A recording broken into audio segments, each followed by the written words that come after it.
King Comics presents Big Baby, Volume 1, Issues 1 to 13, 204 pages of story and art. King Comics also presents Star Crasher one-shot, 32 pages, cosmic sci-fi surrealist adventure. You can find these fine comics at kingcomics.ca, at MaximusRex13 on Instagram, or on Facebook, MaxRex or Big Baby.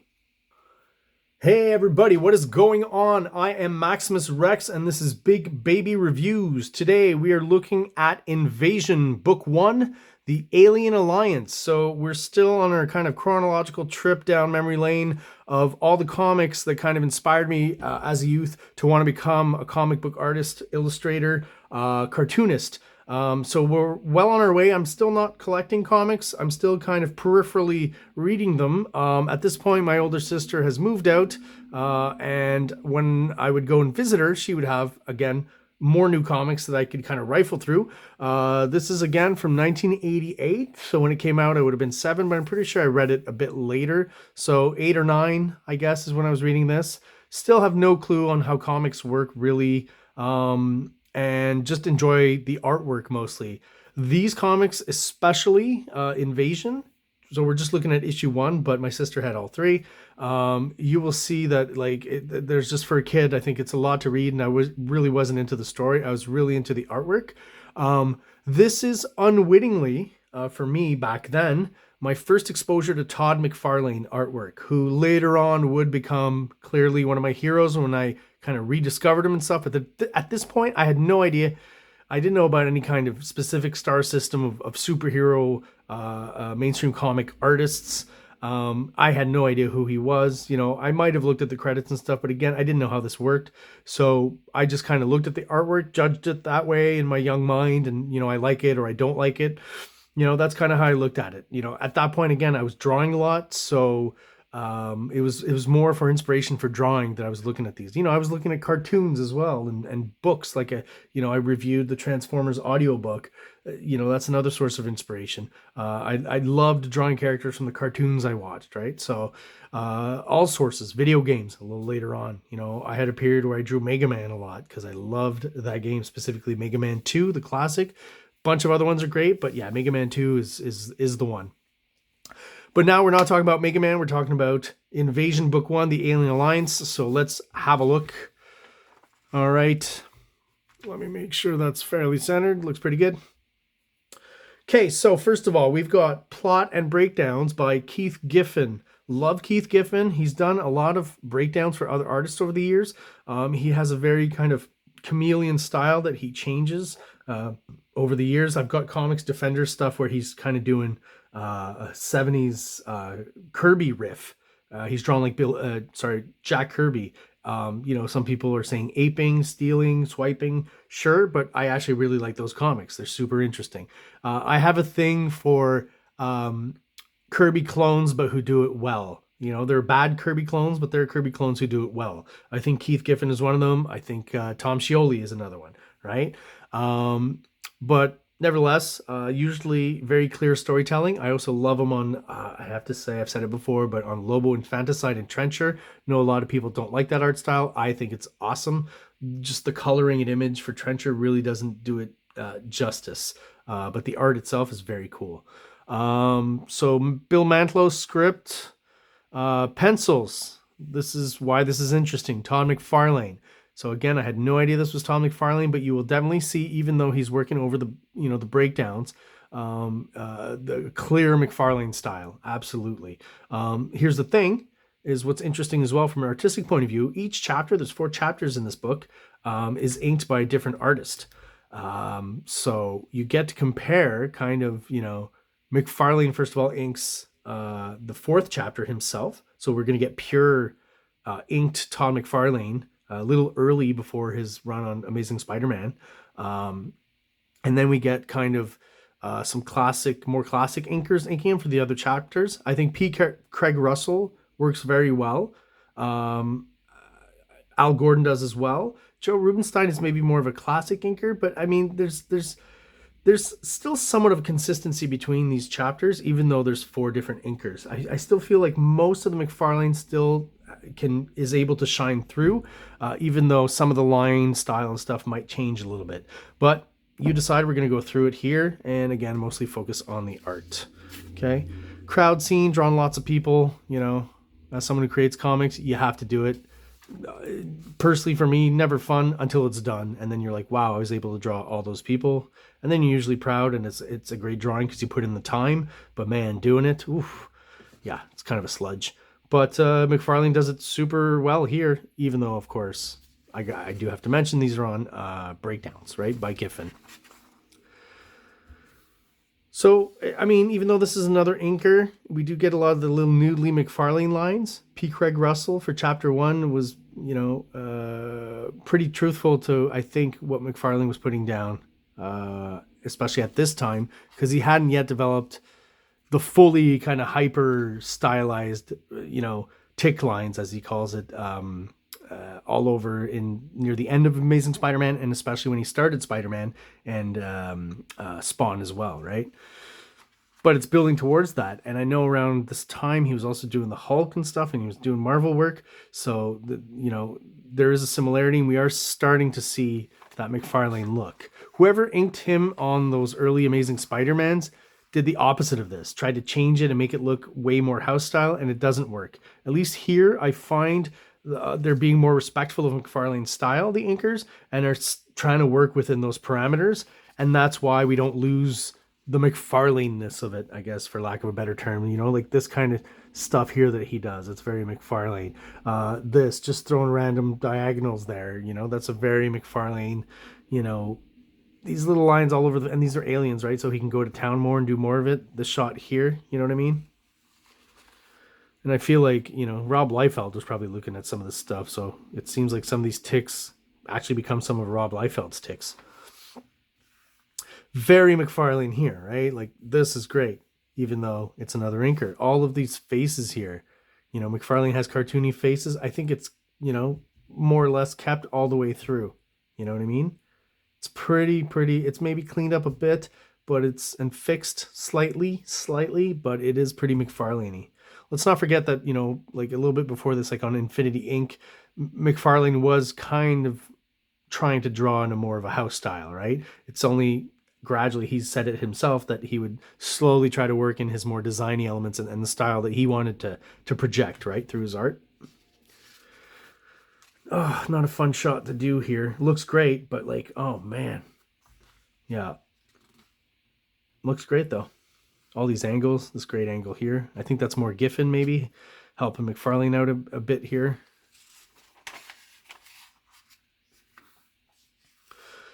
I mean, story-wise, we're kind of, you know, a lot of exposition about the aliens and their evil goals and stuff, right? Now, again, pretty tame up to here, but I remember as a kid, when I got to this part, and this girl, now I found out later, I think she's supposed to be some sort of alien, and that's why she, you know, has this body type and stuff. But I just thought the art got really weird here, you know? And like here, she almost looks like a man rather than a woman, you know? And then this face is pretty cartoony, so I'm like, something's going on here stylistically. You know, this is as a kid, again, not knowing anything about McFarlane. So it's the kind of thing where, do I like it or not? You know, I guess as a kid is what it was. Some of it's resonating and some of it seems kind of goofy to me occasionally. I'll try to point some out when I see some examples.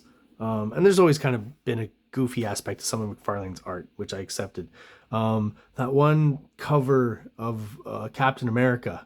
Captain America's on Amazing Spider-Man. On his run, and he's on the cover, and yeah, he's got stubby arms, and the face is just all wrong.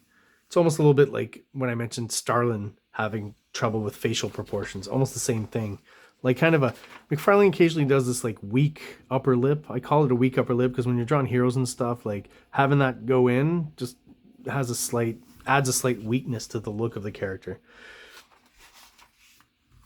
If you're going for a super heroic face, right? Now, I'm not quite sure where the chapter breaks are. I hope they're obvious. If not, that does mean that... Oh, there we go. Chapter 2. So again, the inking, pretty McFarlane-y. Looks good. Chapter 2 is... Al Gordon. All I know him from is Wildstar. Is that the name of it from Image? Wildstar on Jerry Ordway? Yeah. I think McFarlane had a bit of help here with this thing here. Al Gordon cleaned it up, made a little more techy maybe. But again, the inking is fairly consistent with what we saw before. I feel like he's using a thicker line on McFarlane a little bit. Like this looks very McFarlane, right? These kind of things. He does a lot of that. The weird fadey silhouette. So it is a little bit different. Maybe it looks a little bit cleaner, a little more controlled, just a bit. But this is all very nice inking work here as well, right? Looks good. So again, I just think it's fairly consistent with the previous chapter, right? It's not too jarring of a difference in the inking style. Both inkers here being very respectful of McFarlane's style. Whereas again, those early issues of Amazing Spider-Man, they just look like house style Marvel. This still looks and resonates with me like McFarlane, like this kind of stuff, right? This is like Proto Violator. He's practicing for demons, you know? This very McFarlane-y, the teeth, right? That's totally McFarlane teeth. But maybe, yeah, slightly, just ever so slightly cleaner and tighter, more technical than P. Craig Russell. But I like both. And I still think they work well together. One after the other. Explosions, hard to do. It's a pretty good one. The McFarlaneism, the kind of, you know, more closed on one side, more open on the other side, snarl.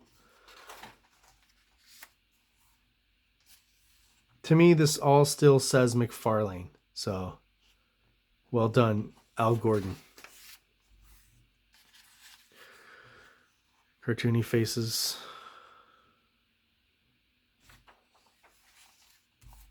And then, like I said, there's some shots where it kind of goes really clean, right? So it's a little less McFarlane-y. A little more, maybe house style.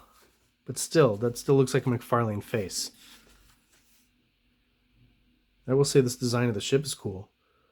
You know, this is a McFarlane thing too, where, you know, establishing shots, he actually pulls in a bit and kind of does a slight medium shot, right? So instead of showing you the whole ship, he shows you part of it. So that gives the impression that it's really big, and it also makes it so he has less to draw.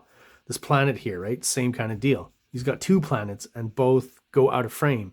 So that gives you the sense that they're really big. And again, practically when you're an artist, makes there's a lot less to draw and you can move on. And in this case, since you're working for mainstream comics, you can, you know, hopefully hit your deadlines.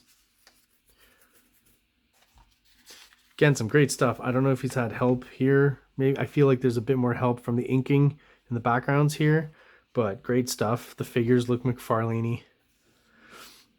And this is a different inker now. That would make sense. So this is Joe Rubinstein, who, again, I'm going to go back to those early issues of Amazing Spider-Man. I think Joe Rubinstein is who inked them. So if that comes after, you know, I have to think that Joe Rubinstein was mandated to make it more house style, more simple, you know, more 80s Marvel house style.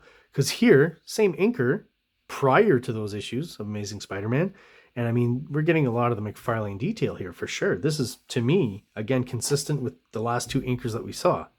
We're still getting all the, you know, finicky lines, the McFarlane look, the proportions, you know. These are McFarlane tropes for sure, artistic tropes. Just like I said, I feel maybe there's, you know, less McFarlane in the background elements, but it still works. It's still very well done. Again, consistent with the other inkers. I could almost believe that, you know, like those first three chapters, including this is the third one, it was the same inker. You know what I mean? They in this case, they were very, very, very truthful to what McFarlane was laying down, I feel. Maybe in the backgrounds they added a bit more or helped out, but it's, again, very early McFarlane, but it's all there. Great ship. Look at that. Wow. Was it Planetary? Had that ship? I think it was Planetary. It's very similar. Don't know if that's a swipe or not. They both kind of look like a dog's head. Great backgrounds. Love these.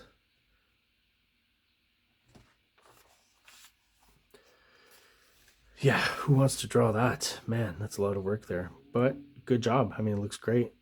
Crowded, but great. This is cool too. I like this shot here. Very well done.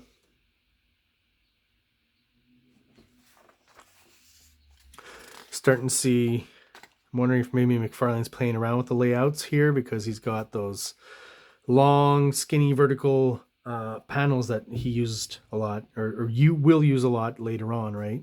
In his runs on Marvel and Image Comics. Good stuff.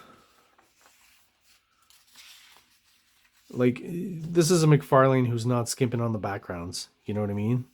Look, even though, again, maybe, I don't know to what level Giffen did the breakdowns, but I know he's not adding all these little details and stuff, right? You might have this line, this line, this line. It's a breakdown. Very simple. But McFarlane's really pouring in the detail there. Yeah. I think these comics honestly look great as a cosmic adventure. No complaints here. This is on par with Star Wars, I think, Very McFarlane pose here. Very McFarlane close up of the eye as well. Like, I definitely think that the art in these issues is better than, once again, those early Amazing Spider-Mans inked by someone else. I don't know what those editors were thinking, but McFarlane wasn't quite a thing yet. And this is an interesting book because you can kind of see him getting there. Now, I will mention he only does issue 1 and 2, and then Bart Sears takes over issue 3. I don't know what the reasons are there, but that's basically how it worked out. It's unfortunate because it would have been nice if the same artist had done the whole run. This, in a way, mirrors later a series I probably will look at, the Violator series, where, again, a 3-issue miniseries. Bart Sears does issue 1 and 2, and then for some reason, not issue 3, and then issue 3 is completed by Greg Capullo. So it's a weird kind of mirroring situation here. But let's finish up this book before we talk about that. In something like this, you keep a bit of McFarlane, but you add some sort of screen tone, shading and stuff. I don't know if that was McFarlane doing that. That is like total McFarlane. Background texture, face, mouth, the weird hand. He does this a lot. Like, I don't know how often I do this with my hand. Not very often. I think most people, it's hard for me to do right now. So, but it looks interesting, I guess. Again, some of the goofiness and the odd things that McFarlane does, but that, doesn't bother me.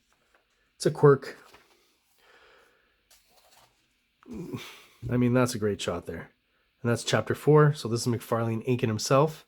And again, doesn't veer too much from what we saw before. Those inkers were really, really, really helping him out and being respectful here, I think. Yeah, it's this whole issue, 4 different inkers, but very consistent. Again, I could almost believe it was all inked by the same person. McFarlane does tend to have a thinner line overall, though. The not so many bold outlines of characters. Even buildings and stuff have finer lines as contours than what we saw before. So maybe where those 3 inkers are a little more traditional in that sense, and McFarlane's kind of trying to move more towards what's going to become the early 90s, kind of Image style. Again, he's inching his way towards that, right? He's not far off here, as you'll see now with this sequence I really like with the Spectre. Why? Because you start to see, he does it a little bit in prior issues he's done for DC, Infinity Inc., but really starts to hit stride here with the cape in the way it folds and flies in the wind and stuff. This is Spawn practice, basically, right? Look at that.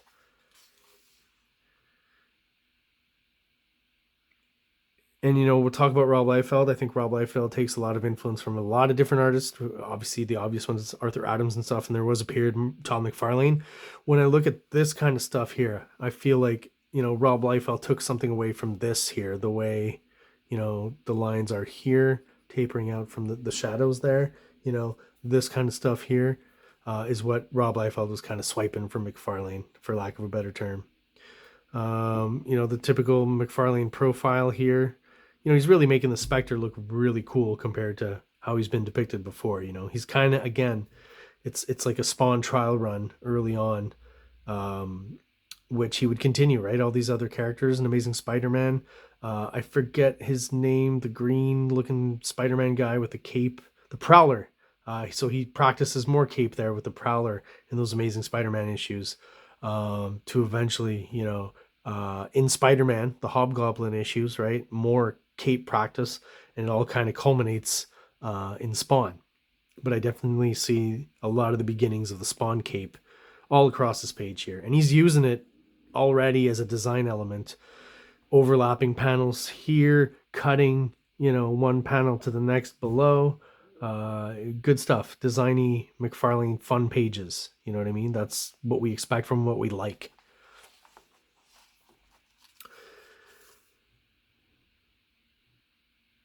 This somehow seems out of place. Maybe that was redrawn or something. Just seems odd.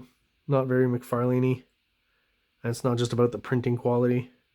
Everything else pretty much in line. More McFarlane cartooning. This seems pretty familiar from Amazing Spider-Man runs and stuff, you know. That kind of storytelling as well.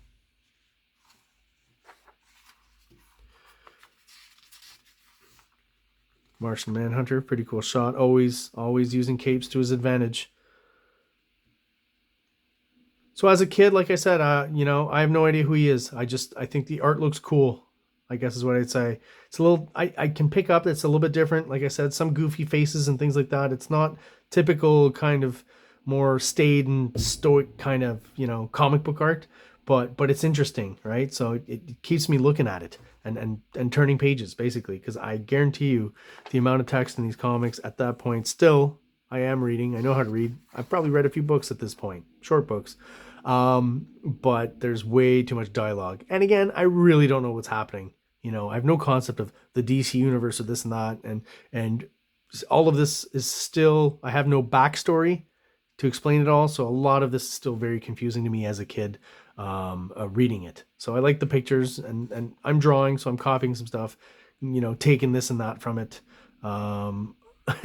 This one's a lot different from the earlier Shot of the Crowd, man. This one was done very quickly. We're nearing the end of the issue, right?